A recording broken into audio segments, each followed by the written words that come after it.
ఏ గదంతా కాదు, అయితే ఆడా లేకపోతే నేనా అదే చెప్పు, అంతేగాని గలీజ్ గలీజ్ కాన్సెప్ట్ చెప్పకు. అబ్బాయి మచ్చట్ రే రే ఏమైందిరా? అది కాదన్నా, నాకు పిల్ల నచ్చి ప్రపోజ్ చేసిన, ఆ పిల్ల ఎస్ కూడా చెప్పింది. తీరా చూస్తే ఆ పిల్ల ఆల్రెడీ వేరేతో రిలేషన్షిప్ లో ఉంది.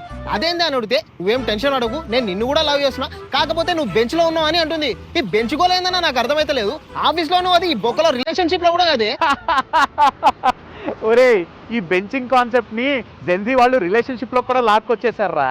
ఏం లేదురా, మన టీం ఉంది, మన టీంలో 6 మెంబర్స్ ఉన్నారు. అందులో ఓన్లీ 5 మందికే పని ఉందనుకో, 6వ వాడిని మనం పీకేయకుండా బెంచ్ మీద కూర్చోబెడతాం. ఎందుకంటే రేపు పొద్దున ఏదైనా అర్జెంట్ రిక్వైర్మెంట్ ఉందనుకో వాడిని తీసుకుని పెట్టుకోవచ్చు.